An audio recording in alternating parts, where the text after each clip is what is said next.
a lot of the stuff that's going on right now, it's not with good intention. People aren't actually trying to solve any problems or figure things out. They are just trying to beat down the opposition so that they can feel that they are right. And that's not going to get us anywhere.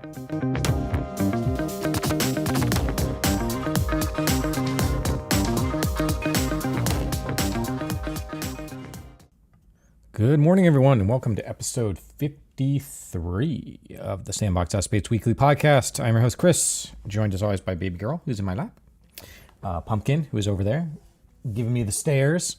And normally, of course, we have a guest, but this week our guest unfortunately had to cancel. And so I wasn't able to fill somebody in on time. Sorry, I'm messing around with too many windows. But I figured we could log on and chat because this has been a hell of a week. We are in the second week of the new presidency, and we have been deluged with, man, people are blowing me up at 10 o'clock here. Sorry.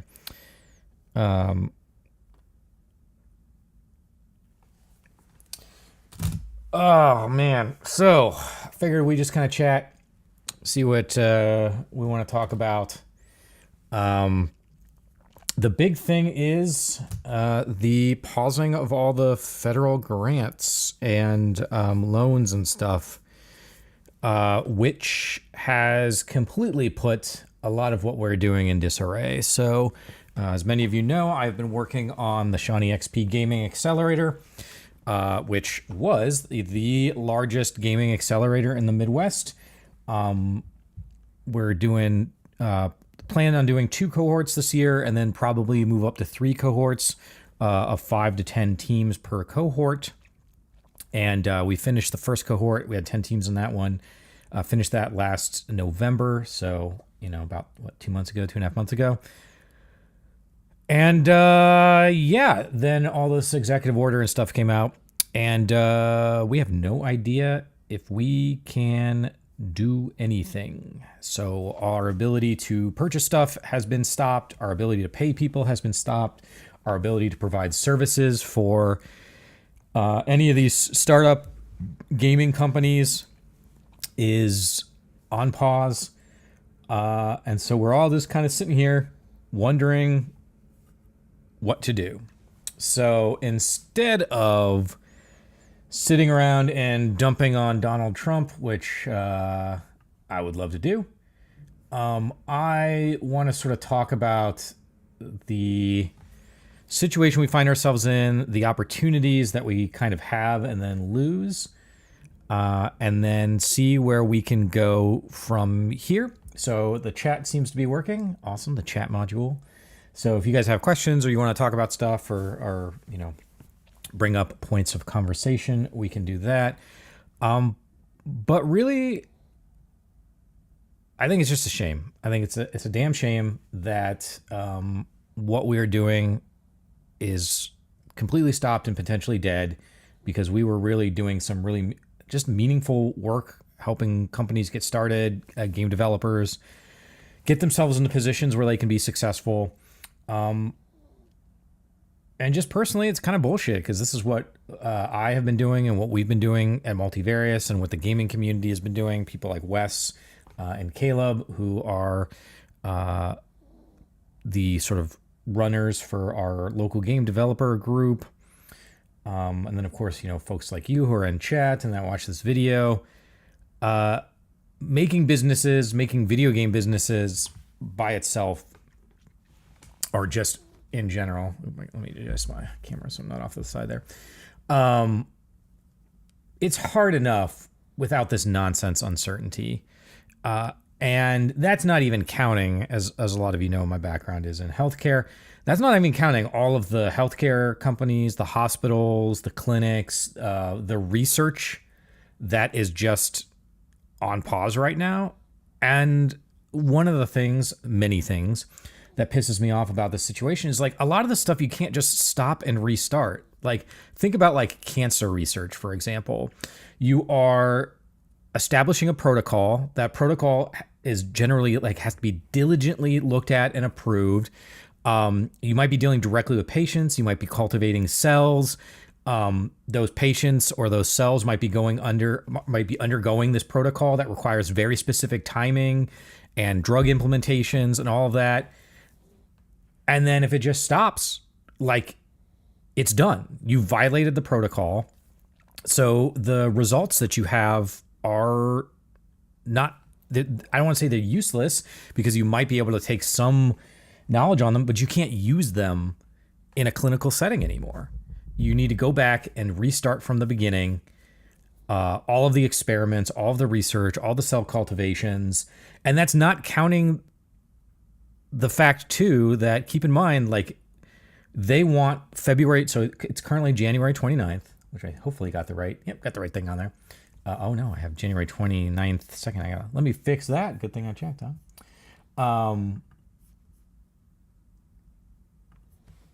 You know what? Maybe I'll just get rid of that and I'll just do that, and then I won't have to worry about it anymore. But this is going to get dark for a second, but keep in mind, like, February 10th, it's January 29th right now. So you're looking about 2 weeks for all these not-for-profits and companies to kind of be able to justify their existence, and the internal government divisions to write their reports so that the administration can look at it. So that's 2 weeks. But there's no guarantee that like, this process could take months, if not much longer, before the grant floodgates open back up and the money is distributed. There are literally patients who will be dead by then. So if any of these patients were receiving specialized care, if they were receiving experimental treatments, like, sorry, you're dead now. Like, the whole thing is just gross. It's just really, really gross. UI says, seems like corporate starvation tactics, forcing corps and orgs to purge programming projects. Yeah, I mean, that's probably a way for it. But I mean, the reality is there's a lot of hospitals, schools, clinics, and stuff that are just not gonna survive this. And a lot of people are gonna be hurt by it. And I'm speaking personally from obviously our project, which was completely, well, not completely, there was a match. So it was federally funded. And then there was a match by other partners, corporations, donations, etc. But yeah, the whole thing is just a mess and unnecessary. It's going to hurt a lot of people. There's a lot of businesses and charities that are not going to survive this.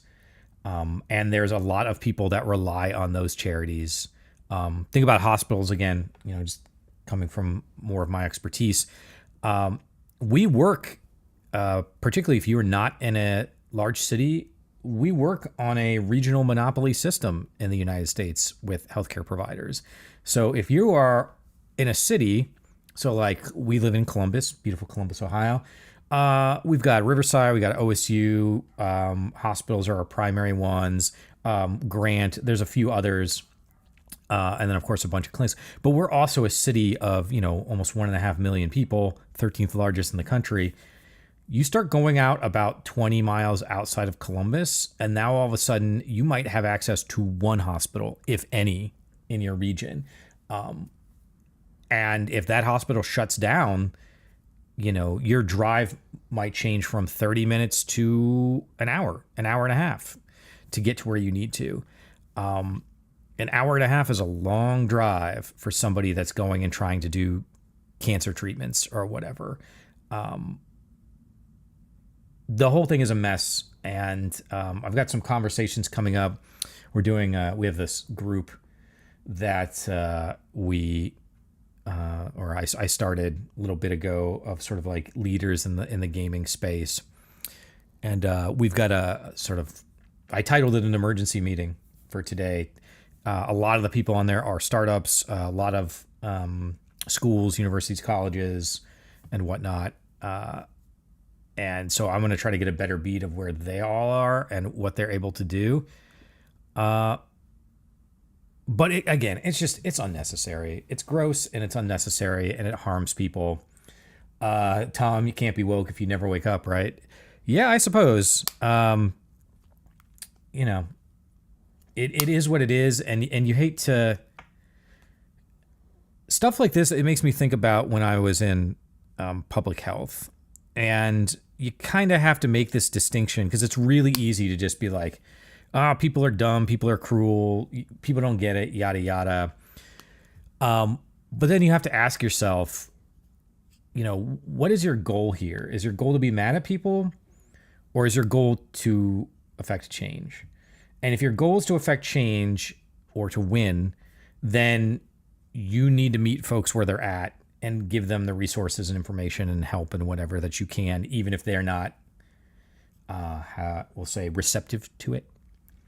But yeah, it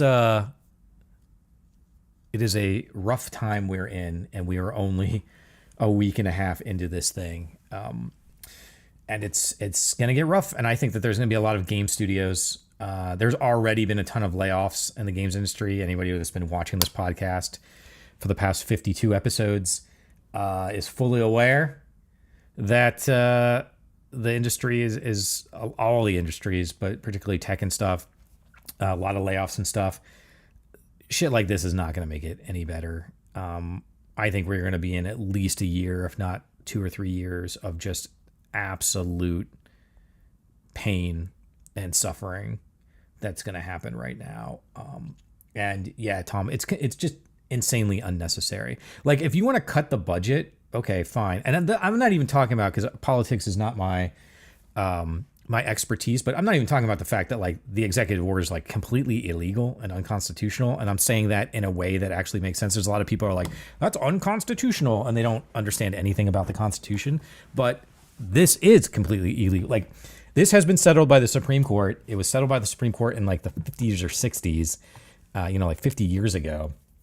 I think, or maybe I think it was Nixon. Anyway,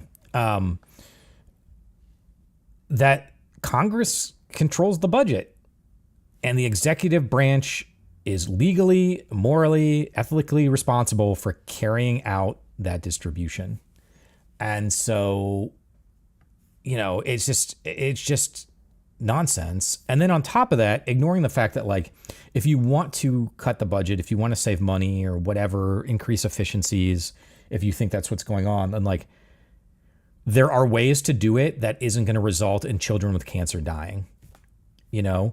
Like, you could have easily said no more grants are being funded. Current grants are going to be going out until the end of the grant period, and all upcoming grants, need to go through an approval process or something, which in and of itself is still illegal because that's not the executive branch's job, but whatever. Let's see. Tom, you said, I hope the matchers didn't pull out. It'll probably make it easier to sell to get the accelerator fund unfrozen if the matching funds are still coming in. To be honest, I don't think it matters. I don't, as far as the matches, I don't think that's frozen, but you got to keep in mind that a lot of those matches are in-kind stuff. So things like access to housing, access to the buildings, access to equipment, that kind of stuff. So it's not cash, which means that I can't use it to pay a speaker who comes in and does a workshop, for example. I can't pay them with like, what am I can give them free pizza, I guess, if they come in, because we can can get the pizza from a pizza place donated or something, but we're not able to pay them for their time. And so, that's problematic. It's not a direct cash match, as it were. Destabilizing is the game they are playing right now. Yep, absolutely. They are just looking to destabilize everything. And I don't know. I don't even think this is politics. I've said this before. If anybody watches the show or knows me, that like I think the idea of politics is kind of dumb in the way that we have it. This right-left thing doesn't actually exist. Democrats and Republicans are just political parties. You should not be attaching your sense of identity and self to a political party. I think it's silly, and it allows power structures to grow that don't need to exist, and ultimately just harm us. So there's that. But I think it just shows that like Trump just doesn't care. He just does not care about anybody or anyone. He's not interested in helping people. He doesn't care if people die or they get sick or whatever. I mean, it's blatantly obvious. I think anybody who says that it's not, I think you're deluding yourselves, and you can TDS it all you want. But the fact remains that I've been able to live my life from 0 until age 43, working hard to help people, to be kind, to understand the world around me, to educate myself. And there is nothing about this. I mean, this is just nonsense, cruelty, con man 101 stuff. Like there's nothing special here. There's nothing new. I think we're all just sort of taken aback by the sort of level of just the level of unconcern or non-concern on our fellow citizens. So, see, if only the Supreme Court wasn't so corrupt, that what is legal or constitutional actually mattered. Yeah. So interestingly, when it comes to the grants thing, when that did happen with Nixon, it was a unanimous Supreme Court ruling that the executive branch does not have the power to do that. Now, we are not in Nixon times. We are in now times. So, I mean, there's no way that this is not going to go to the Supreme Court. There's already lots of lawsuits flying around and whatnot. So the question will be, is it going to be 9-0 again? Is it going to be like 6-3-4?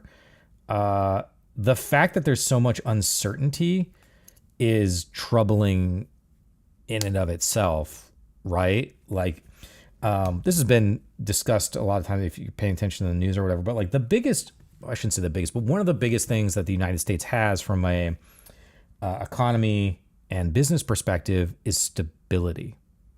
So businesses know that they can run, and this is coming from a guy who runs multiple businesses and has helped. I was thinking about it this morning. I have probably helped close to 50 businesses get up and running or supported them in some way, at least I would think, over the past, 13, 14 years. When you run a business, you want that stability. You want to know that your building is not going to be ransacked, that your people are going to be able to get to the roads, that if you're shipping stuff, your trucks are going to be able to go out and come back safely, that there is protection provided to you by, the military or whatever, that your people have healthcare and benefits and all this stuff. But all that stability is the most important part of business. Sorry, I got to scratch myself. I'm like, my skin's so dry, so itchy. The stability is really what America offers businesses. And as soon as you destroy that, then all these other businesses, including U.S. businesses, are just going to be like, well, I think we're going to go somewhere else that's stable, whether that's China or whatever. I don't know. China's not doing great either. They're kind of on the verge of an economic collapse, and possibly their real estate market is like a ticking time bomb. So, there's that. But that might not matter, right? The thing with leadership is that, and this is where I think like these sort of strongman ideas sort of falter. It's just like, well, real leaders are like the strong people that like scare and bully people. And it's like, no, real leadership is when you can get people to sort of come on board and be a part of what you are doing because they want to do it. Not because you're scaring them or making them, oh, you give me kisses, sweetie? Do it in some way. So I think that this is unfortunately just a awful place to be at the moment. Let's see, whether it goes to the Supreme Court, the damage has already been done. Yeah, that's the thing is like, if your goal is just to cause havoc, chaos, and destroy stuff, then yeah, that is exactly what is happening, because everything, even if it goes to the Supreme Court, it's going to take time. Man, this thing's driving me crazy. Let me adjust this. There we go. It's going to take time. And so, a lot of these, let's go back to hospitals again. A lot of these hospitals, particularly these like smaller clinics, they do not have 30 days, 60 days, 90 days cash on hand. you know, they might be able to run operations for like a couple of weeks. Some of them maybe even a couple of days if they're not getting reimbursed from grants and Medicare and Medicaid and all that stuff. Supposedly Medicare and Social Security haven't been impacted, but we know that Medicaid has. All of the portals and stuff were like down yesterday. And whether that was a mistake and it's being remedied, like that's the point, is like we didn't need to have this mistake. Like this was a self-inflicted wound that did not need to exist. Yeah, a lot of these companies, again, clinics, not-for-profits, whatever, SNAP benefits, food banks, they don't have all this money sitting around to help. And so that's just kind of where we are at the moment. And I'm talking, behind the scenes to a lot of folks in the gaming space. And we've got like DICE is coming up and GDC is coming up and some other events where I think we're just going to see a lot of things. And something, I'm just going to rant for a second. Something that pisses me off too is this fucking happened the last time he got elected. In 2017, we got slammed when he came in. We lost clients. People stopped spending money. My business suffered dramatically when he came in and started in 2017. And now we're here in 2025, and I'm just getting GDEX started, right? I haven't signed the agreement yet, and I'm debating even signing the agreement for the convention center because I don't want to get locked into like a $40,000-$50,000 commitment if I'm not going to be able to get sponsorship. Because, for example, our largest sponsorship area is colleges and universities, and they all just got like slapped in the face this week. They're going to be losing a tremendous amount of money. Nobody knows. Like, thankfully, this happened after school has started. So all the students that got student loans,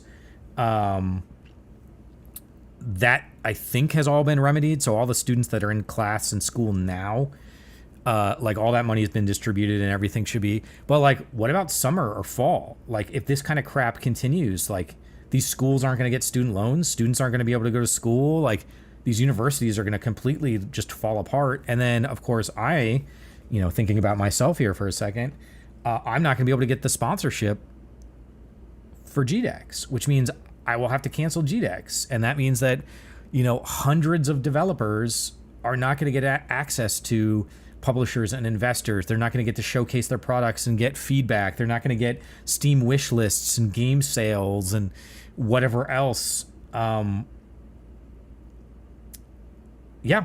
And I just I don't know what to do. The gaming accelerator is stuck in this position. GDEX is stuck in this position where all I can do is kind of wait, at least from the federal thing. And now I have to really, really depend on corporate sponsors.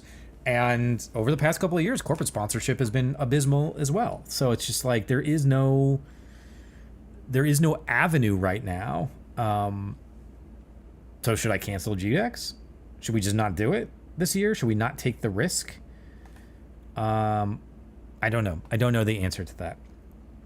So I'm going to keep poking. The gaming accelerator is in the same boat. A lot of the other incubators and community groups that have gotten small amounts of grants or whatever are in the same boat. Let's see. Do you love super vague, insanely sweeping memos? Yeah, that's from Tom. Yeah, of course. And that's the thing. This whole thing started from a 2-page memo that didn't really include any useful guidance or information. It's Wednesday morning now. They were supposed to release it like a guidance document last night. I don't know if they did. I haven't seen that they did. But this is also the same bullshit that happened. Remember, we were supposed to get the Obamacare replacement, and it was going to be, we were going to have a much better plan in 2 weeks. 2 weeks goes by, 2 weeks, 2 weeks goes by, 2 weeks. 9 years goes by, and we still don't have a plan. There are no plans for these things. He does not care, and he's a fucking idiot, and he doesn't actually understand how any of this works. So we're never gonna get a healthcare plan that, repeals and replaces Obama. We might repeal it, but there will be no plan that will replace it. Certainly no good plan.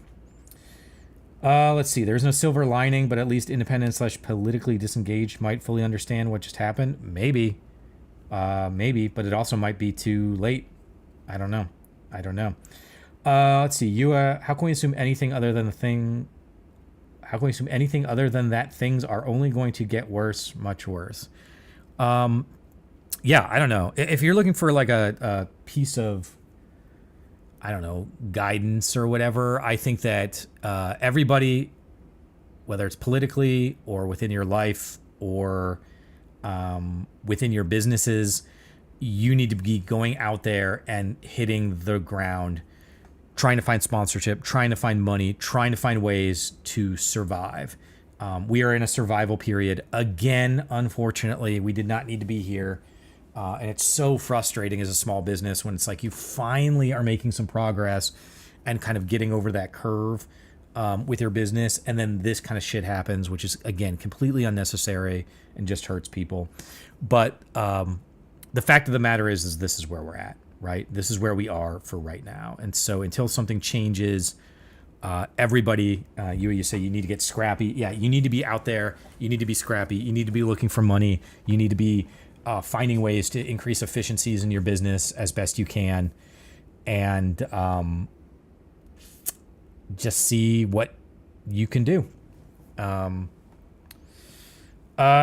mean, we could do GDEX TV again. Yeah. My worry is that here's my big worry. We came back from COVID. It was a real slow comeback. 2023 was a pretty small year, though was a fun year. A lot of people really enjoyed it. And 2024 was our first year back where it kind of felt like the old GDEX again, where we had lots of booths and we had arcade games and concerts and tournaments and all sorts of stuff. My fear is if we pause for this year, we will be resetting back to zero again, and then it will take us another 2, 3, 4 years to get back up to where we were. And if that's the case, from a business perspective, we would have to have a serious conversation about even doing GDEX again at all, because I can't run GDEX for another 2 or 3 years at a loss. GDEX ran at a loss last year. I just can't. We can't keep running GDEX at a loss for 2, 3, 4 years on the hopes that it will come back and be vibrant again. So that's kind of where we are, sort of stuck. Yeah. We should try to keep the baseline status quo experience that we are willing to commit to, even if the worst possible scenarios. Yeah. So there is a thing where we could just try to keep it as absolutely cheap as possible. And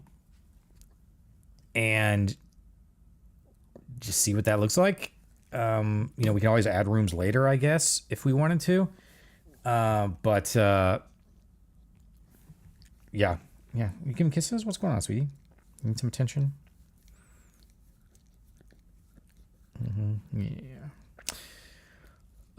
But yeah, I mean, it's the whole thing is a mess. I work with so many not-for-profits and small business companies and universities that it's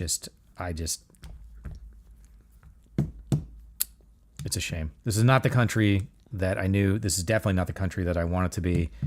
And it's kind of indie Midwest YouTube. Yeah.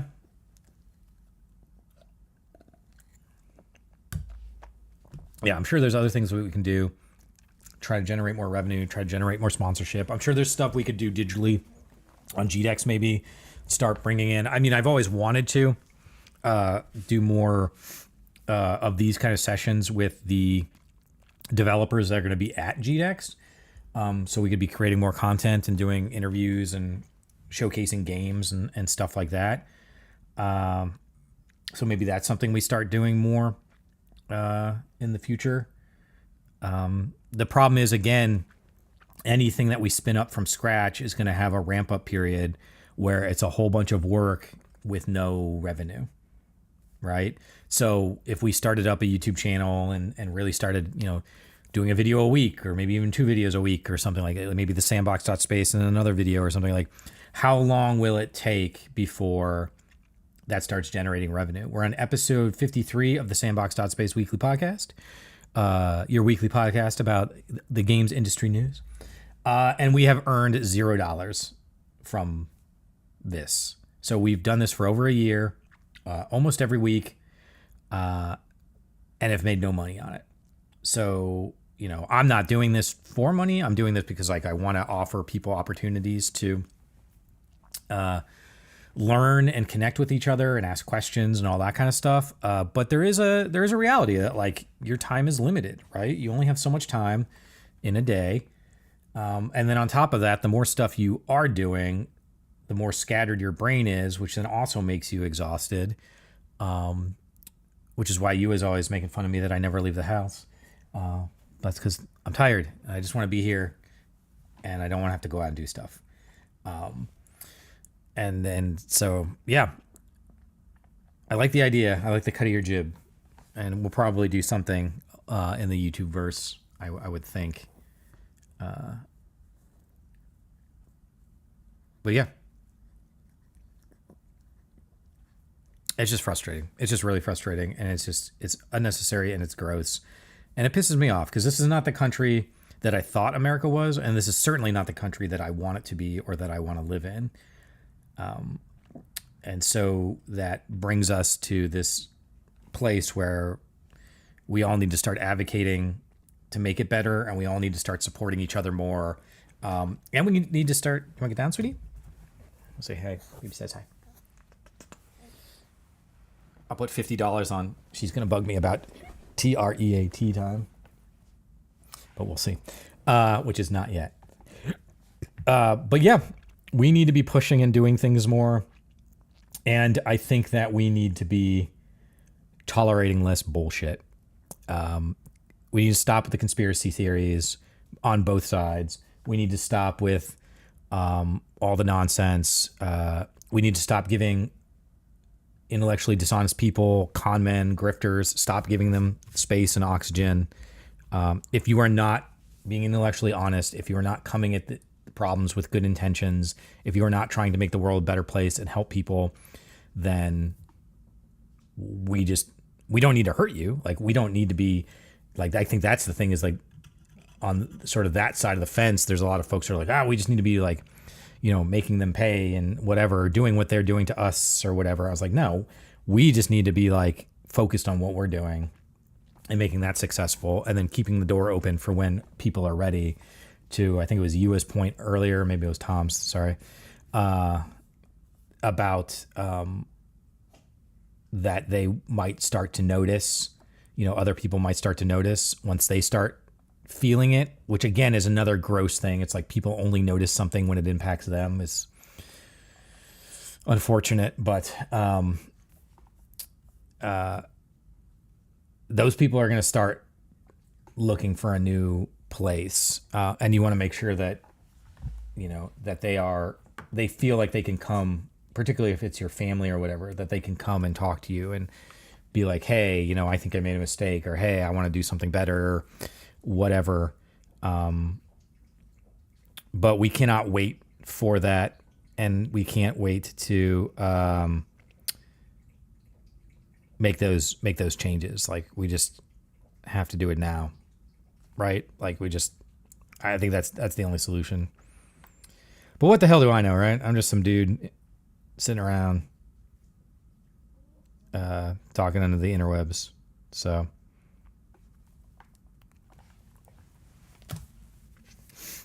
all right, what else? Any other thoughts, comments while I drink my protein drink? I did make it to the gym today, so that was good.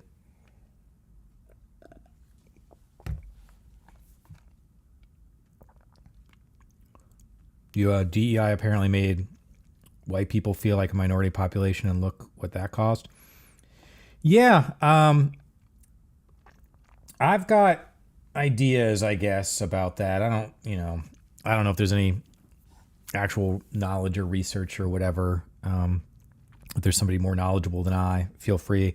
But I do think that's a part of it. I think that there's a lot of people that are now starting to feel like they're being held to account in certain ways.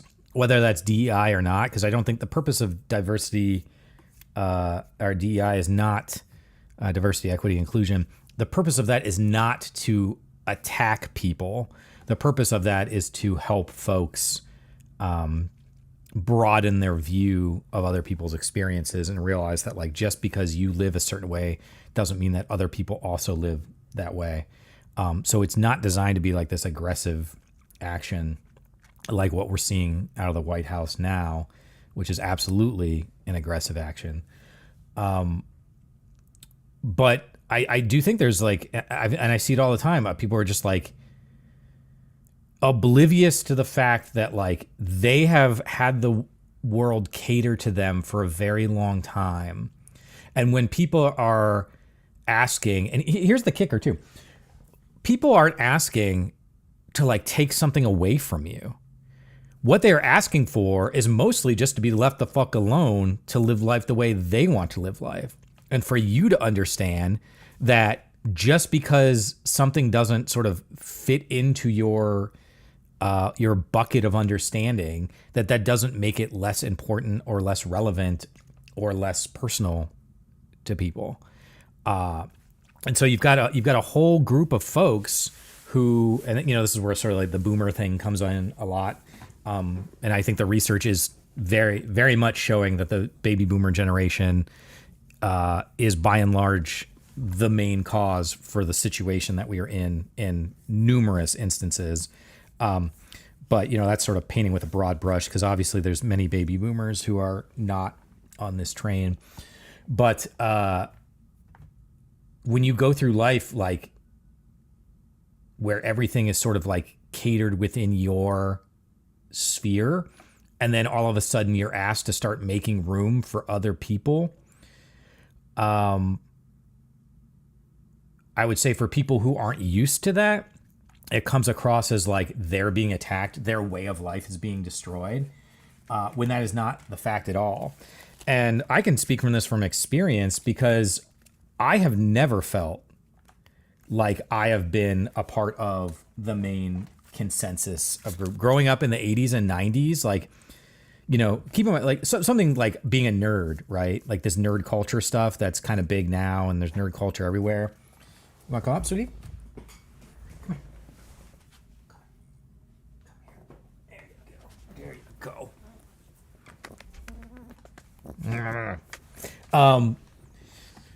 Like that, there wasn't like a big nerd culture. Like when you were a nerd, you were like constantly made fun of. So as somebody who liked computers and liked video games, who would like record video game music onto tapes using a tape deck, you know, and then listen to it at school, I was constantly made fun of, and poked fun at, and even bullied and whatnot.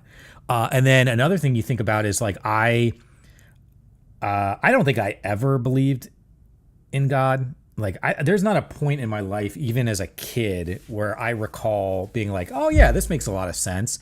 Like even stuff like Santa Claus, I was just like I enjoyed the Santa Claus vibe, but I think I pretty quickly learned and understood that Santa Claus was not a real thing. And that's kind of how I was with religion. So imagine being a kid growing up in the 80s and 90s who, you know, for all intents and purposes was an atheist, even though I don't use that term.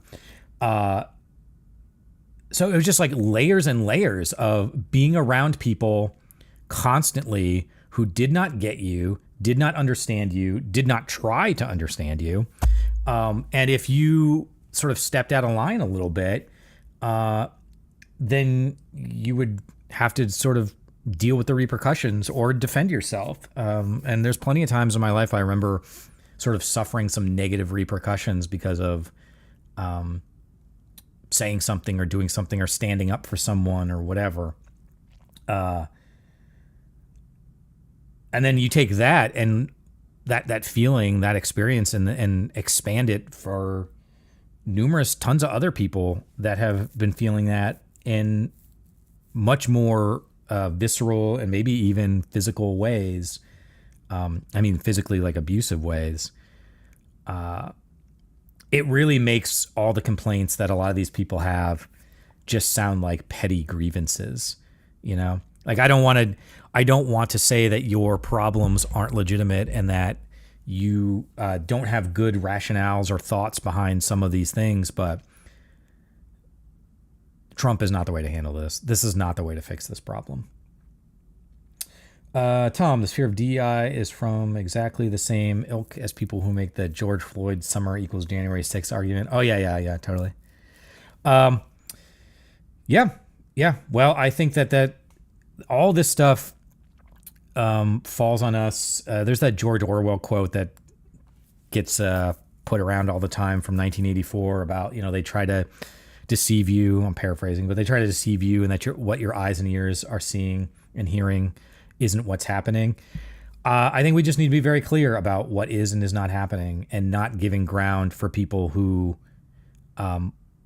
don't see it that way. Now, that doesn't mean you have to be, that doesn't mean you should be a jerk about it. But this is all abuser con man 101 stuff, right? This is not sophisticated stuff.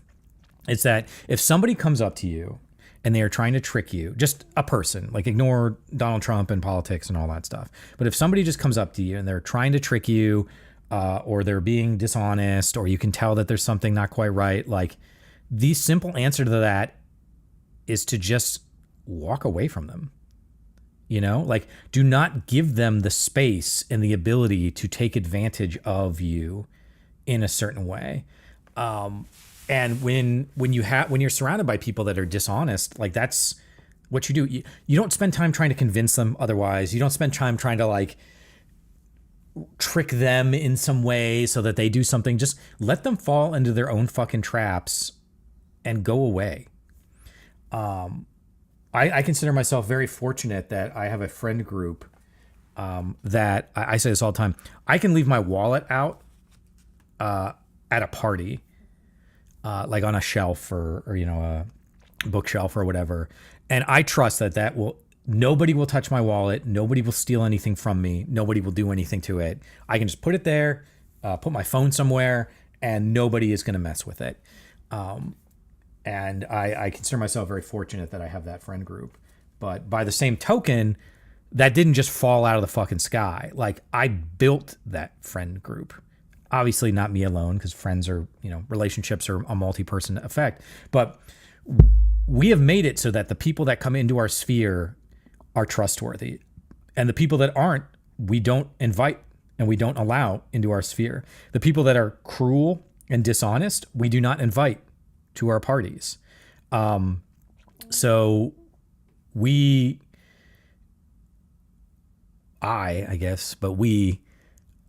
need to take care that we are doing the same thing on sort of a societal level, because we are going through sort of like a societal mental breakdown right now. And a lot of people are going to be hurt in the process. And I also think it kind of sucks too, because going back to video games for a second, video games are a creative endeavor where we are creating experiences and stories that we think should have meaning and relevance. It's art. That's what art is, right? And a lot of this nonsense, I just see so many people just like refuse to play games or rip on games online or, are part of forums. Look at the Last of Us Part 2 forum on Reddit, the subreddit for that.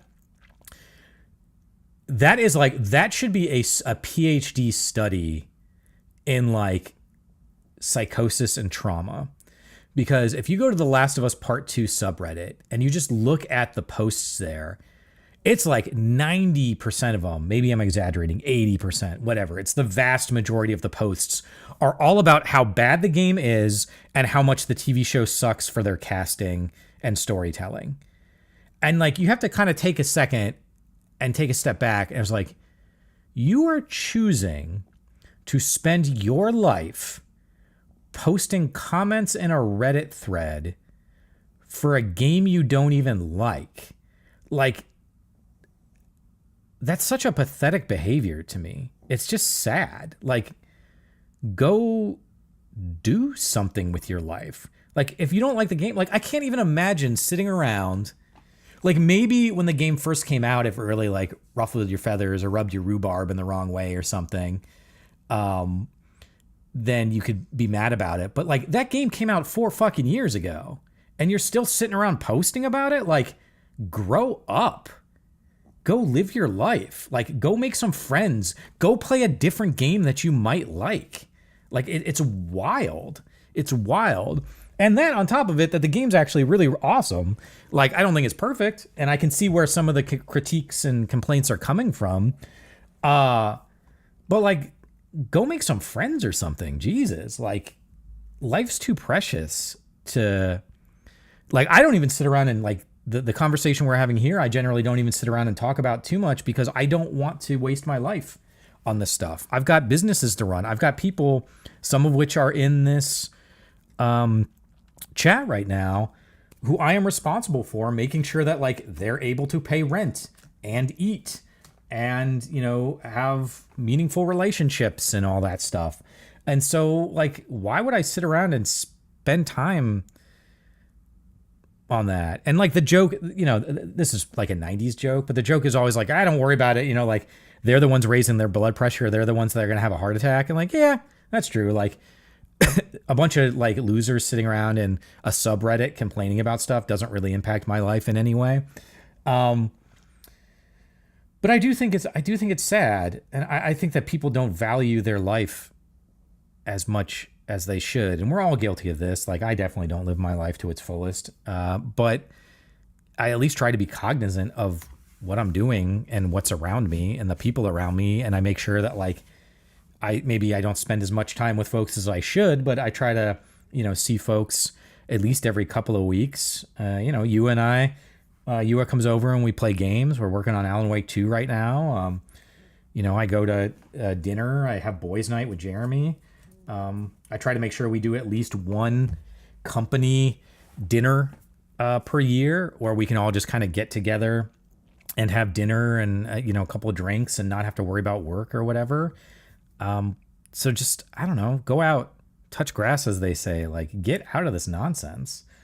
Tom, yeah, social media. Yeah, social media is garbage. Like it's 100% garbage. I spend too much time on Facebook, but I don't spend any time on Twitter, Instagram, TikTok. You know, I'm on YouTube a lot, but I'm mostly watching videos. And sometimes I like tend to watch a lot of like educational stuff, philosophy stuff, a lot of stuff on video games. If you haven't caught on yet, I'm the kind of nerd that sits around and watches like a 4-hour, you know, retrospective about Metal Gear Solid or whatever. So I think that's important. But yeah, just get off of social media, man. It's garbage. It is absolute garbage. We haven't made any announcements yet, but internally I've been kind of kicking some ideas around in the Multivarious team. We might just remove the Multivarious and GDEX brands from a lot of these social medias. I think we might just pull ourselves off of X. We pulled all of our sponsorship for GDEX, or sorry, not sponsorship, our advertising. We pulled our advertising for GDEX from X last year. And so we're not going to be spending any more money on X. We may not spend any money on Facebook this year. I'm going to check out Blue Sky and see what that's like. I'm not sure what the advertising environment is over there yet, so we're going to do a little research on that. But I'm choosing both for myself and for my company to not spend time and money on things that I do not think, one, provide any business value, and two, that I don't want my brand associated with these things. You know, I don't want to give money to idiots like Elon Musk that are causing issues. Pumpkin, stop. Pumps, stop. Don't eat the box. No boxes. You got real food. And obviously, like, I think Elon Musk is just a total disaster. I think he's a shitbag. He was the chosen one. He was supposed to be the nerd. I could go in this whole thing, but like, I think we've seen, you know, the common thing is like, you know, when people get power, that they become, you know, whatever. Power corrupts, right? Absolute power corrupts. Absolutely. I think there was hope, you know, when I was growing up, that like the nerds were going to take over the world and we were going to be able to lead through like logic and reason and kindness or whatever. But I think what we found is that nerds who gain a lot of power are just humans. and they end up doing what any human does. And we're seeing that in things like Twitter and Facebook and whatever. So, and I'm sure we will totally see it out in things like Reddit too. You hear me out. It does impact you. A culture that amplifies hate towards, yeah, I get it. Yeah, I mean, it absolutely does impact me. I guess I meant more like in a direct way. I am right now, despite the issues we're having, I'm very fortunate that I get to work from home. I'm almost completely debt free. Theoretically, my student loans were just forgiven. I don't even know about that anymore because of the, over a decade's worth of work with being a teacher and working with other not-for-profits and stuff. But yeah, totally. I got a new comment from Sir Chadley OC. Yeah, certainly anyone still using Twitter/X today are people I don't really want to reach. Yeah, I mean, I think that's fair. I think that taking a step back, when you think about GDEX and COG and the other things that we have created, those cultures and communities exist because I have set the tone for what I think is acceptable. And that includes how you treat people, how you interact with people, how the content and the art that you create is sort of presented and put out there and whatnot. And I'm pretty, since, again, I think video games are an art form and a creative endeavor, I'm very obviously loose with the content that people choose to show and create. I think that's the purpose of art. But I have set the tone and the expectations for what this gaming community is. And I also understand that we deal with a lot of young people. We deal with a lot of people that are introverts. Obviously, we deal with like folks that are on the spectrum, whether autism or Asperger's or whatever. And so there's a learning component to that where people that, sort of act the fool, I have to have conversations with and be like, hey, this is not acceptable behavior. This is a professional environment. This is a community environment at GDEX, at COG, in my classroom, whatever. And so I set the tone for what I think acceptable behavior is. And if you do not agree, we've got our code of conduct on the GDEX website, for example. If you don't agree with how I perceive the world and how I determine things to be appropriate or whatever, then like, that's cool. Like, you don't have to come to GDEX. You don't have to come to COG. You are welcome to go and do anything you want, I suppose. But I am not going to let you come into GDEX and sexually harass people. I'm not going to let you come to COG or GDEX or any of these things and, I don't know, make untoward comments about LGBT people or something, right? Like, that's just not what we're going to do. And if you want to call that woke and you want to call it DEI, you can call it whatever the fuck you want. I've been doing this long before woke was even a word in people's vocabulary. And now it's obviously been twisted into a place where woke doesn't even really mean anything anymore. It has no meaning. It's just a boogeyman catch-all.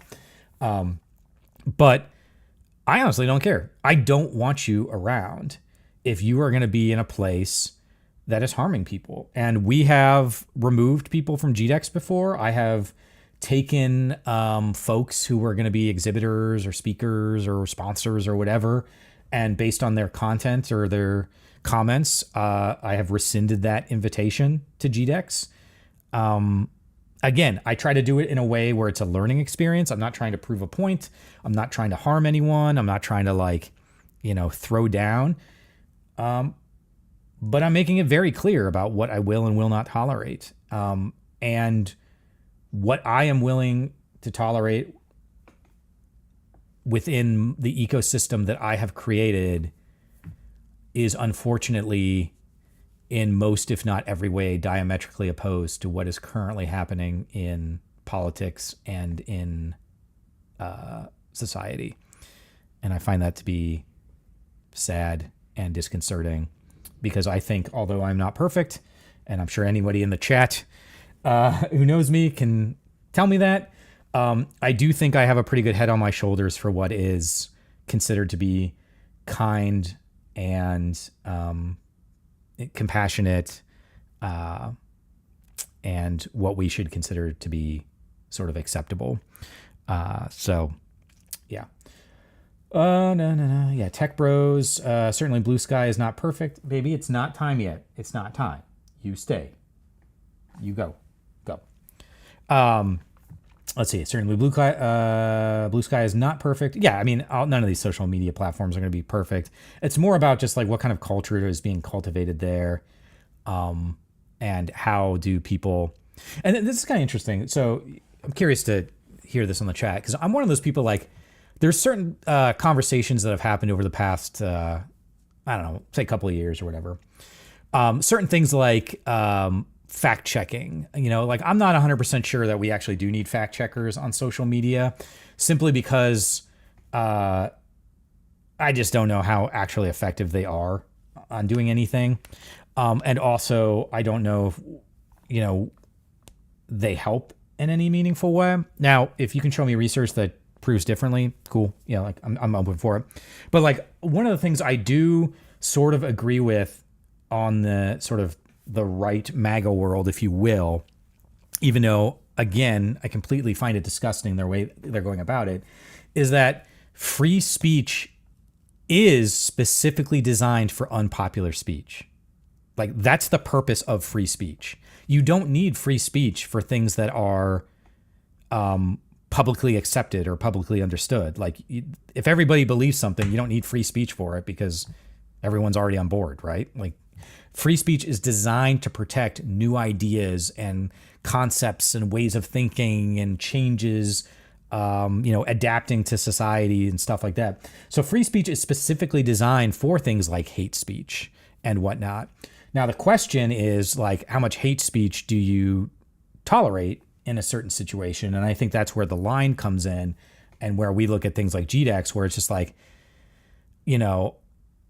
anything that borders or would be sort of in that like hate speechy realm, I would need to know, or maybe not know is not the right word. Like I would need to feel that there is some sort of artistic or creative reason why that this is being said, right? Like what is the point of this? Is it helping to provide new ideas? Is it helping to give a counter sort of perspective on something, whatever it happens to be, right? Because I think there's a lot of things in history that have been considered hate speech, even though we didn't use hate speech as a term. I mean, look at like Galileo and, like all the old scientists that were imprisoned or killed because they were saying things like, yeah, it turns out like the universe doesn't revolve around the earth. Wild, huh? It's crazy. And so you need to have a conversational space and platform to be able to have conversations about those kinds of topics, but it needs to be done in an intellectually honest way and with good intentions. So that's kind of where I sort of come from that sort of perspective, which then ties back into things like Blue Sky and Twitter and whatever, where a lot of the stuff that's going on right now, it's not with good intention. People aren't actually trying to solve any problems or figure things out. They are just trying to beat down the opposition so that they can feel that they are right. And that's not going to get us anywhere, right? Like you want to come and tell me, this is going to be silly, I'm just using this as a stupid example, but you want to come and tell me that the world is flat and you've got some proof for it. Okay, cool. I mean, at this point, you don't, and we all know you don't. Like, so I personally don't want to waste any time, any of my life discussing whether or not the earth is round. But I'm using it as a silly example. So I just don't know. I was going to say, I don't know. I know that social media is not helping us in that regard. So, fact checking isn't fast enough, according to research. Yeah. I mean, also if people don't believe it, whatever. Tom, let's see, there's this current I see from some Garden Variety GOP voters where it's like, well, I am kind and compassionate. That's why I want an elected official who isn't to do the dirty work. Yeah, then I think that you are not actually kind and compassionate. That's my take on it. I don't know, like for younger folks, maybe this isn't, but like when I was growing up, sort of the ethos was that you are what you do, like you can say something and you can do something, but if you just say stuff and you never do it, then you aren't actually that thing, right? It's easier to say something than to actually do something. And so there's always kind of been this, and this is even part of like Stoic philosophy. If you go read like Marcus Aurelius or Epictetus or any of those folks, and a lot of other philosophers have sort of adopted this. But at the end of the day, you are what you do, right? You are the actions that you take. And if you continue to take actions that are unkind, non-compassionate, unjust, then you can pretend that you are however you are internally, however good you are, and you're just not. You're just not. That's the reality to it. Now, that being said, we need to give, there's a phrase that I like. My wife and I, who were separated, all of you, I think, not all of you, but a lot of you know Tina. When we were doing like couples therapy and stuff, there was this phrase, we still use it to this day, that's kind of become like our mantra, which is patience and grace, right? You need to extend the other person patience and grace. You need to extend them patience that maybe they're not, where you want them to be, and grace that maybe they're not doing and saying the things the way you want them to do that. But you need to extend them patience and grace. However, there does come a point where if they continually refuse to acknowledge that patience and grace and provide it back to you with sort of good blessings, then you don't need to be around that person anymore. Because there are people that will take your patience and grace. It's like people talk about, wow, it's already 11 o'clock. But people talk about, don't view my kindness as weakness, like that sentiment. What that really is saying is that nice people can be easily taken advantage of because they are inherently nice, and they will keep doing things at the expense of themselves to help appease other people. And that's where you get like things like enabling, and where you enable people to continue bad behavior and stuff like that. And so ultimately, patience and grace, I think, is this sort of internal term you can use where you can extend it to other people. But if those people are continuously not receptive to that and are continuing their actions, then you need to set up, that's where the boundaries come in. And you're just like, okay, well, I can no longer be a part of this relationship. I have extended to you as much patience and grace as I can. I love you. I care for you. I want the best for you, which I think is ultimately one of the things that pisses me off too about politics, where it's like, I saw this really interesting post where, all the GOP, like MAGA people, when Trump won, were like throwing it in everybody's face. And if we had won, we would have been celebrating that everybody got health care. It is not an equal, the dichotomy is very different here.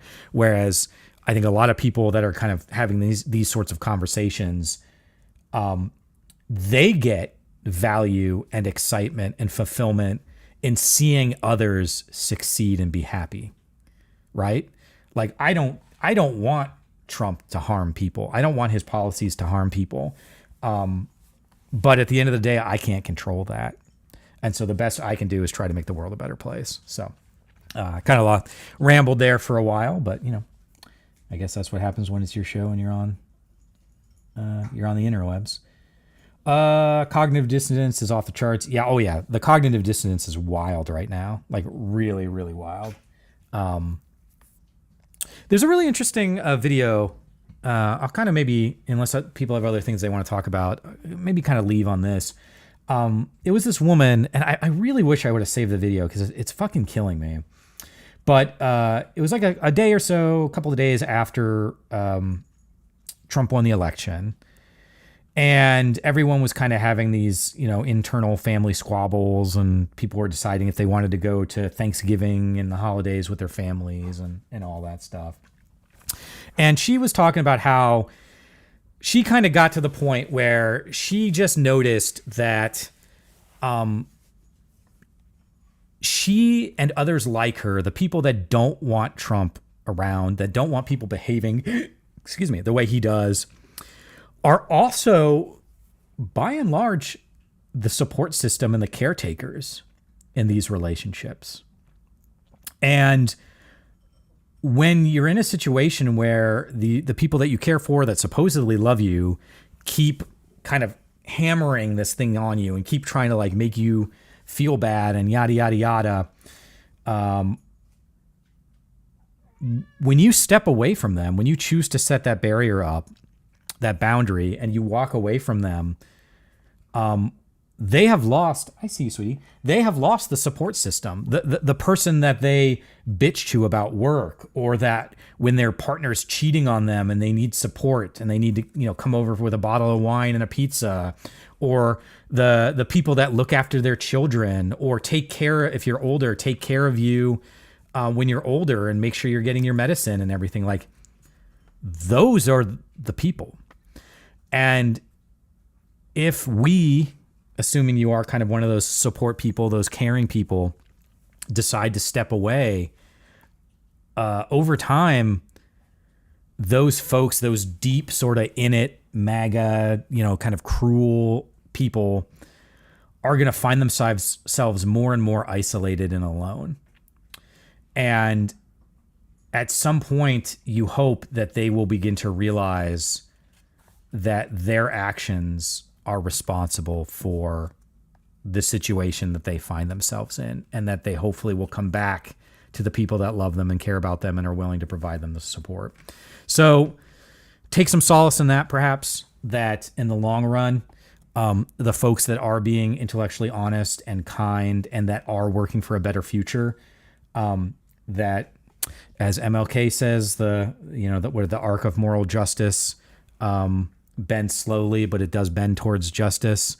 So, maybe that can be our good note for the day.